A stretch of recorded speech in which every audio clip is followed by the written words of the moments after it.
Olá, queridos, a paz do Senhor Jesus.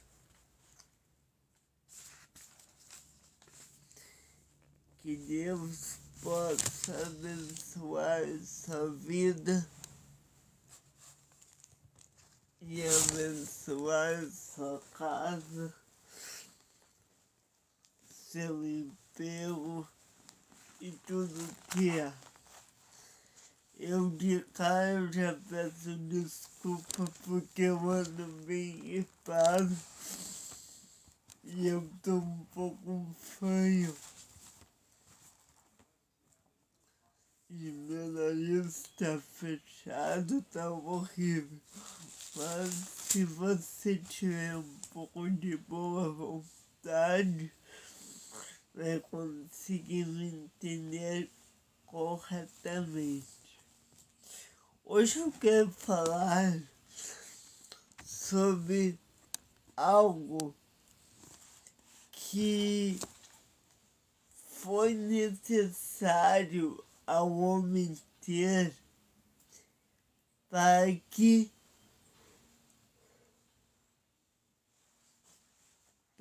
que o homem pudesse ser feito, mas pudesse reproduzir aquilo que ele é. Em Gênesis capítulo 3, quando Deus, ou melhor, em Gênesis capítulo 1, quando Deus cria o homem, e logo depois disso ele forma o Éden. Em Gênesis 2, depois,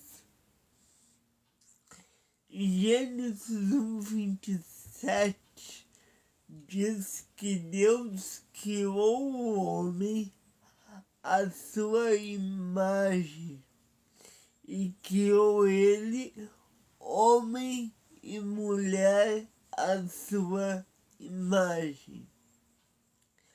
Deus, quando cria a mulher, diz que ela será ajudadora idônea ao homem e dará a ele ajuda em tudo o que ele precisar. A palavra utilizada nesses textos para descrever a relação entre um homem e uma mulher é conheceu. Conheceu não somente de cumprimentar, de ouvir falar, mas a palavra conheceu aqui quer dizer coabitou sexualmente com ela. E a palavra ela nos diz que quando Deus cria o homem e depois que a mulher, Deus ele ordena que ambos sejam uma só carne. Como eles serão uma só carne, eles têm que ter uma relação não somente sentimental, mas uma relação também física, para que este matrimônio seja expresso. Você lembra que na cultura do Antigo Oriente, quando o homem e a mulher se casavam, eles só estavam casados realmente depois que o homem levava a sua noiva, né, que agora, ao ato nupcial e este então fizesse amor com a sua noiva. Que aí, nesse ato, ela se tornaria então para ele sua mulher e ele para ela seu marido. E quando nós falamos sobre sexo, muitas vezes é tratado de uma forma chula ou de uma forma imprópria, né? E muita gente acha que o sexo é algo sujo. Mas existe uma forma do sexo, porque isto também foi criado por Deus. E existe uma forma santificadora de Deus para o homem através do sexo. O homem, ele pode coabitar com a mulher de uma forma que não desonre, não desagrade a Deus. Ao contrário, é uma forma que honre a Deus e que este cumpra os pré-requisitos da lei na relação do matrimônio, da relação conjugal coabitual entre o homem e a mulher. Olha o que diz Gênesis capítulo... agora deixa eu ver aqui. Gênesis capítulo 2.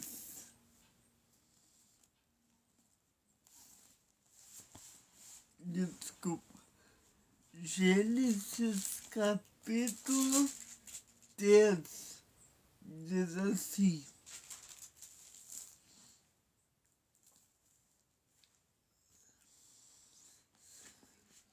Gênesis 2, desculpa. Gênesis 2, 23. Olha o que Adão diz. Esta, falando de Eva, a partir do 22, aliás. E da costela que o Senhor Deus tomou do homem, formou uma mulher e trouxe a Adão. E disse Adão: esta é agora osso dos meus ossos e carne da minha carne. E esta será chamada mulher, porquanto do homem foi tomada. Portanto, e aí é que Deus dá a fórmula do casamento. Ele diz assim: portanto, deixará o homem o seu pai e a sua mãe, e apegar-se-á. Essa palavra, esse verbo apegar, significa uma coisa que está tão unida que é inseparável. E apegar-se-á a sua mulher, e serão ambos uma só carne. Aqui está uma carne.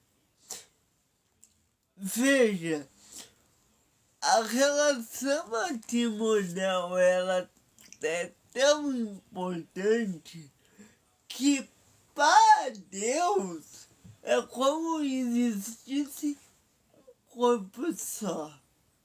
Porque é claro que Deus sabe que existem dois corpos, duas pessoas distintas.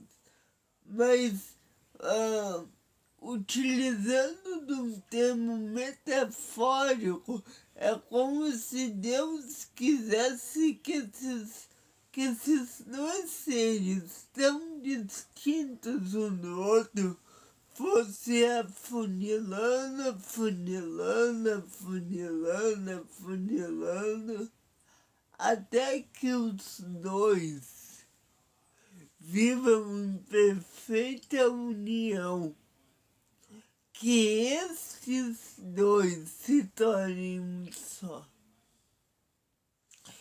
E isto também inicia-se na relação, né, de relacionamento, né, de conversa, mas isso também inicia-se no ato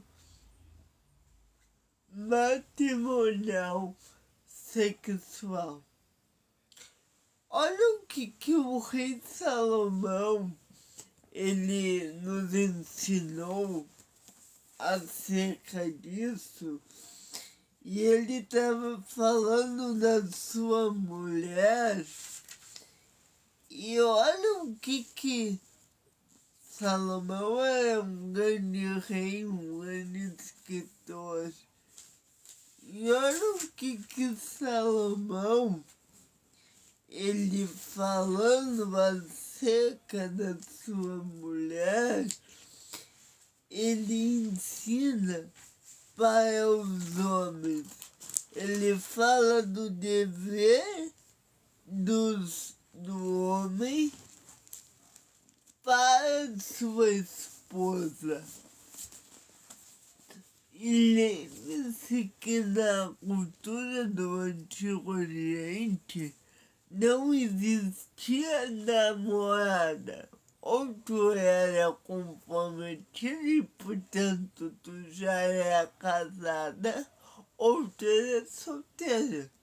Não tinha meio tempo. Porque a mulher ficava, antes disso, ficava noiva assim, mas quando havia o contrato de casamento, a partir dali ela já é, tanto ela quanto ele, já eram considerados casados. Não havia mais dissolução daquele matrimônio. Embora que eles ainda não haviam coabitado, eles já tinham sido aliançados numa promessa. E olha o que Salomão, ele nos diz. O livro de Cânticos, ele é o livro da Bíblia que mais nos fala sobre o laço matrimonial, sobretudo o laço sexual. E olha quando Salomão ele faz o poema no pincel, eu estou lendo numa Bíblia católica, acerca disto. Olha só, que aquilo que sobe do deserto como colunas de fumaça, exaltando o perfume da mirra e do incenso, e de todos os aromas dos mercadores, e a lira de Salomão, escoltada de 70 guerreiros. E ele diz assim, eu não vou ler todo. Saiam, filhas de Sião, capital do reino, o rei Salomão, estando o dilema recebido de sua mãe no dia de suas núpcias, no dia do seu coração. E aí, olha o que ele diz lá em Cânticos 4, quando ele fala acerca da esposa. O homem está elogiando sua esposa, e olha o que Salomão ele nos diz. Como é importante que o marido saiba a joia preciosa que ele tem em casa. Ele diz: tu és bela, minha querida, tu és formosa, por detrás do teu véu os teus olhos são como pombas. Teus cabelos são como um rebanho de cabras, descendo impetuosas pela montanha de Gileade.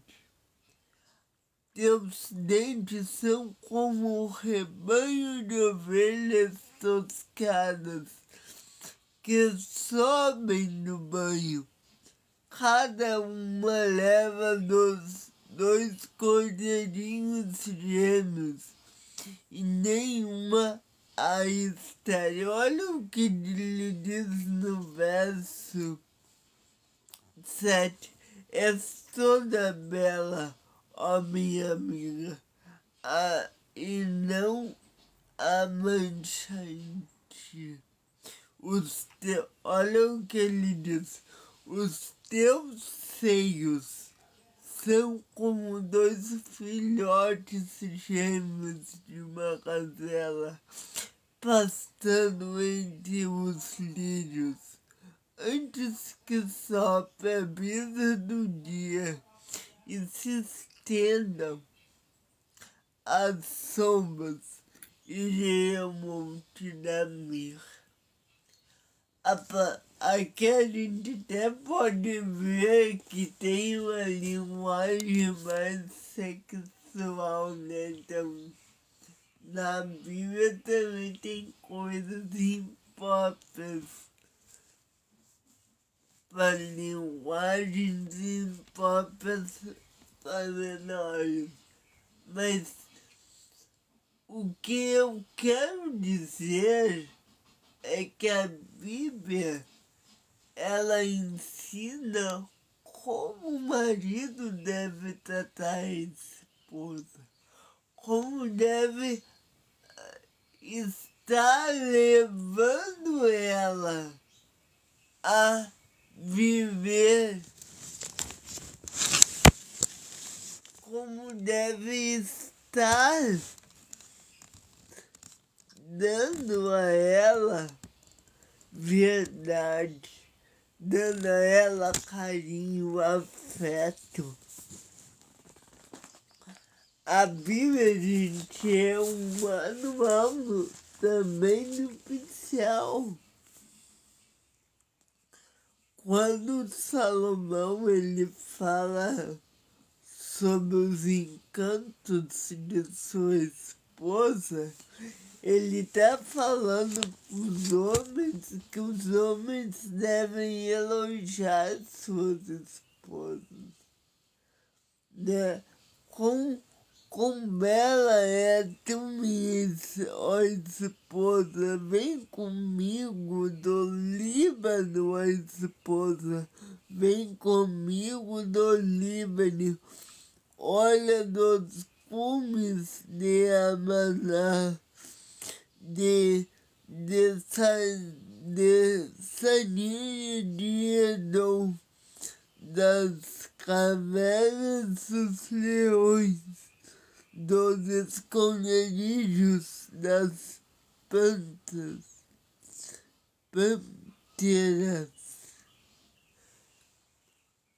Quando nós falamos numa união de um homem e de uma mulher, esta união, se ela é uma união lícita, ela está enraizada na rocha que é Cristo. E quando o homem ele não agrada sua mulher, quando um homem ou quando uma mulher deixa de cuidar do seu marido, eles estão em pecado. Assim como um jovem e uma jovem estão em pecado quando fazem relação sem estar casados, assim também o homem e a mulher estão em pecado quando esses deixam de o fazê-lo depois do laço matrimonial. O que nós podemos aprender? Que a Bíblia ela incentiva homens e mulheres casados a coabitarem fisicamente, sentimentalmente um com o outro.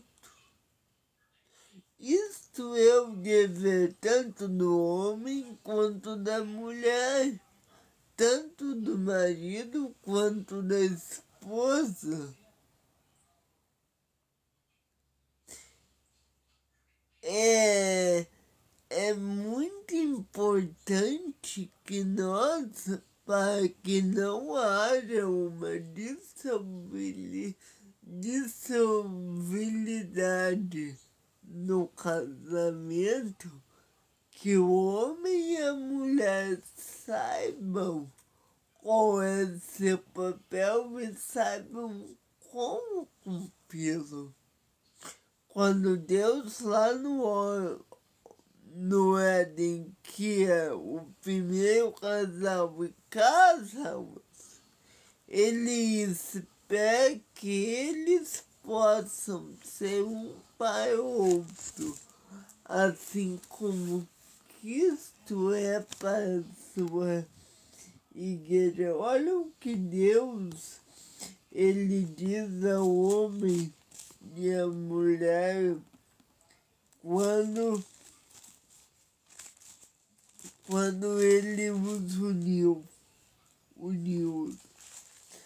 Ele diz para Adão o seguinte: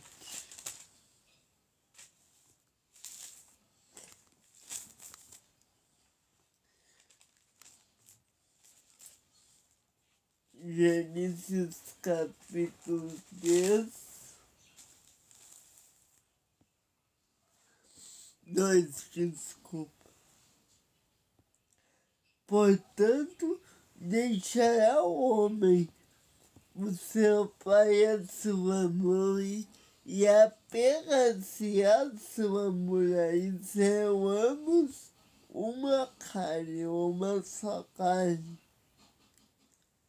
Ou seja, eu só li novamente, ou seja, quando o homem ele coabita com a esposa, ele deve ser carinhoso com a sua esposa. Eu não sou casado, nunca fui, então eu não tenho como falar disso intimamente. Mas o que é dito para nós é que assim como é errado um homem e uma mulher coabitar quando não são casados, é da mesma forma errado não fazê-lo após o laço do matrimônio. Então, quando existe o laço do matrimônio, ali existe o amor, ali existe a bênção de Deus e eles devem ser um para o outro, assim como Cristo é para a igreja. O homem deve cuidar da esposa, a esposa deve ajudar o marido. E assim ambos se tornam uma só carne. E isso tudo se cumpre também no laço matrimonial sexual, quando ambos se unem em aliança e selam através de seus corpos esta aliança. Não há se, cara, se está dentro dos parâmetros, né? Se não é um estupro, se não é uma relação forçada, mas se está dentro dos parâmetros, não há nada de errado. E nós devemos saber que isto foi uma ferramenta não somente para procriação, né, que é um mandamento de Deus, mas também para o desejo e para o que o homem e a mulher amem-se mutuamente um ao outro. Então, nós, como cristãos, devemos saber disso. Devemos guardar esses mandamentos.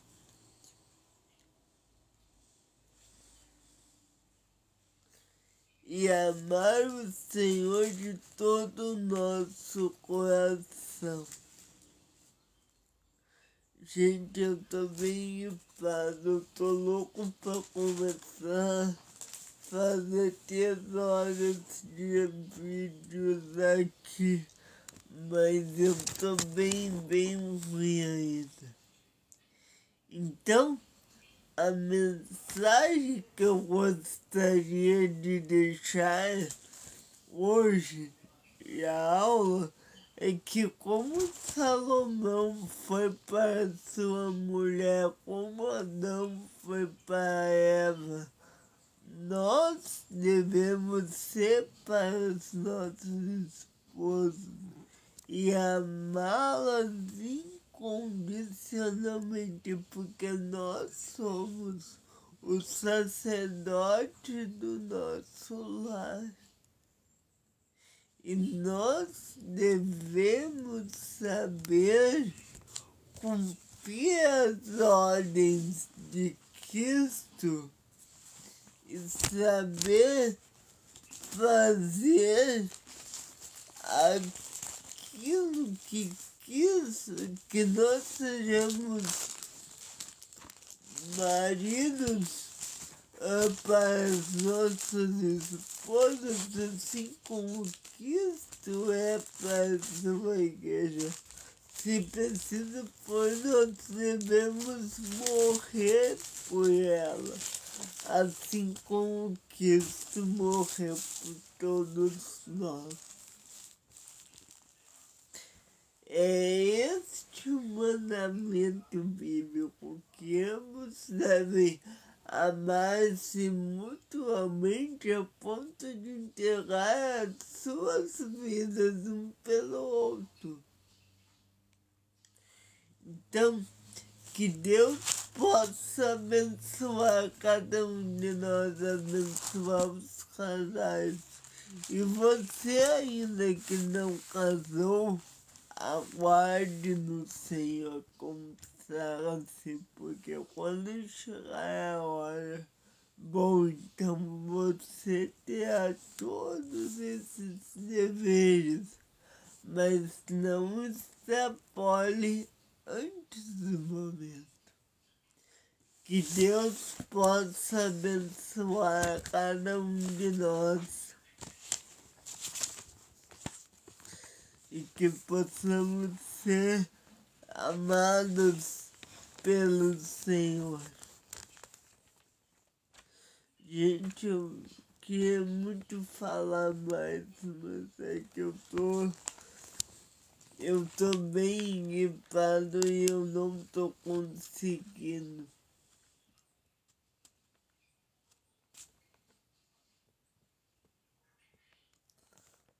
Como se... Ore Deus, busque a Ele, obedeça sua palavra e nós seremos guiados por Ele. Não é assim, com você que sou abençoado, tu é abençoado a partir do momento que você vê as coisas de Deus em sua vida, reconhece-as e entende que tudo é pela misericórdia dele. Tem uma regra na Bíblia que diz que quando as coisas dão mal, a culpa é nossa. Quando as coisas